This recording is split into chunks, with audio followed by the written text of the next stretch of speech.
Creepy Hour Scream. Where stories become nightmares. Red Penitentiary's ghost wrote my name. I break into haunted places for views.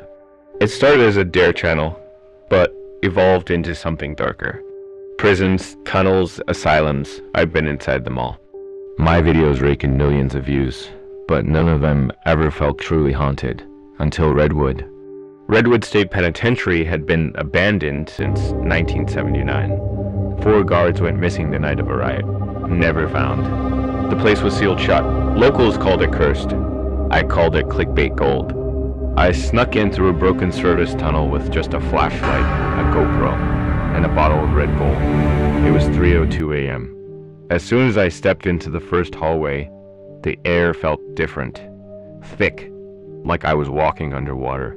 Rusty bars. Cracked paint. Echoes of 100 years of misery. It was perfect. Then I heard it. Clink. And the sound of a spoon dragging across metal. But I was alone. I passed rows of cells, each more decayed than the last. Then I saw it. Cell 31. Its door was half open, which was strange. The entire row had been welded shut. Curiosity won. I stepped inside. The air dropped 10 degrees. That's when I saw it. On the far wall, scratched in deep, bloody gouges, Ethan Ward. My name? I stumbled back, heart pounding. There was no way anyone knew I'd come here. And I'd never been to Redwood before, unless... I turned to leave, but the door slammed shut behind me. Pitch black. Silence. Then... breathing. Not mine. I aimed my flashlight toward the corner. A figure sat on the bunk. Skin pale as death. Uniform shredded.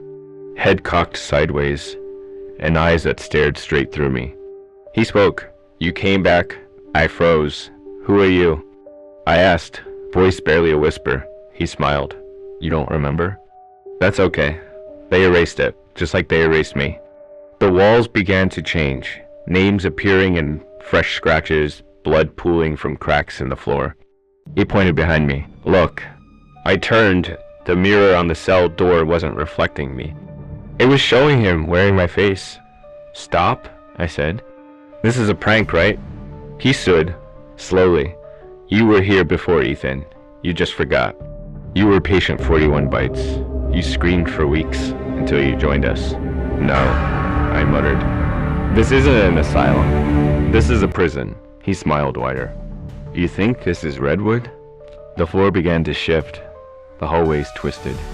The sound of clanging chains echoed around me. The walls became padded. White, flickering lights above. This wasn't Redwood anymore. I ran, burst out of the cell, now no longer rusted steel but clean white tile. Staff voices yelled in echoes. Subject 41B. He's destabilizing again. I dropped the GoPro. My reflection in a broken shard showed a hospital gown. Not my hoodie. Not my jeans. A hospital bracelet. With the name Ethan Ward.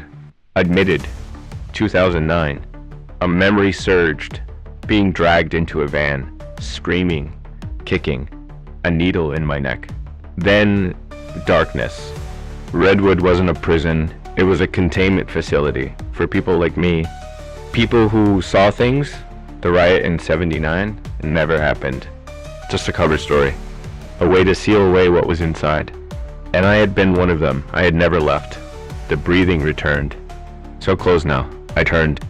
The ghost, the man in the cell, was gone, and I finally understood. He wasn't a ghost. He was me. The real me. I collapsed. Then a voice from a speaker crackled above. Test concluded. Subject memory loop complete. Prepare reset. I woke up, back outside the tunnel. GoPro on my chest. Sunlight breaking the horizon. Had I dreamt it? Until I reviewed the footage. There was no video, just static. Except for the final second. A frame of my face. Smiling. But my eyes were completely black. And behind me, in the reflection, cell 31 was open, waiting.